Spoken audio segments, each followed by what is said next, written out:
Yesterday, Lebanese resistance forces released video footage of a precision strike that targeted two of the most sensitive installations in the entire Israeli security apparatus: the Israeli Ministry of Defense and an adjacent intelligence hub, both located in the occupied Jaffa region. Within hours of that strike, Iranian missiles landed on a strategic facility that we now know was a primary site for Israeli drone development and manufacturing. And let me be direct about what this represents, because I think Western media is deliberately avoiding the implications. This analysis presents one perspective on these rapidly developing events, and I encourage viewers to consult multiple sources and form their own informed judgments. But what we are witnessing is not merely tactical success. We are watching the systematic degradation of critical Israeli military and intelligence infrastructure by forces that were repeatedly described by American and Israeli officials as having been neutralized weeks ago. The coordination between Iran and Hezbollah in these operations demonstrates a level of strategic integration that directly contradicts everything we have been told about the supposedly disjointed and weakened state of the resistance axis. Let me walk you through what actually happened. Why these particular targets matter so much. These facilities represent core nodes in the Israeli command and surveillance architecture. The Ministry of Defense coordinates military operations across all fronts and houses the senior leadership responsible for prosecuting this war. The adjacent intelligence hub processes information from surveillance networks, manages agent networks, and provides analytical foundation. Striking both facilities simultaneously with precision sends a clear message that the most protected installations inside Israel are not beyond reach. The footage released shows multiple impacts. They reached them despite what we have been told about supposedly impenetrable air defense systems. Now here is where it gets particularly interesting. We can observe Israeli interceptors attempting to engage incoming Iranian missiles. Watch the footage carefully. Count the number of interceptors being launched against what appears to be a single incoming projectile. The disparity is staggering. What we are seeing instead is a system that is saturated, depleting its interceptor inventory at an unsustainable rate. This directly contradicts everything the Trump administration has been saying about Iranian capabilities being destroyed. The Iranian strike on the drone development facility deserves particular attention because it illustrates the precision of Iranian targeting intelligence, a location where Israel develops and manufactures unmanned aerial systems that are central to its military operations.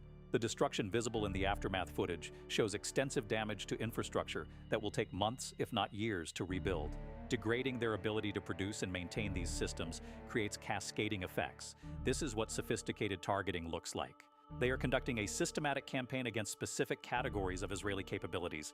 Each successful strike degrades capabilities, building pressure over time while the Israelis expend resources at rates their small economy and limited manpower cannot sustain. The contrast with Israeli and American operations, which appear increasingly focused on civilian infrastructure and populated areas, could not be more stark. Now, let me address the F-15 shootdown and the broader question of American aircraft losses. Additional footage has emerged of Iranian air defense systems. Iran has reportedly captured at least one American-made Lucas drone, which is essentially an American copy of the Iranian Shahed system. The United States, which maintains the largest military budget in human history, is copying Iranian drone technology. Think about what that means. The Iranians have demonstrated through decades of indigenous development under comprehensive sanctions that effective military systems can be developed.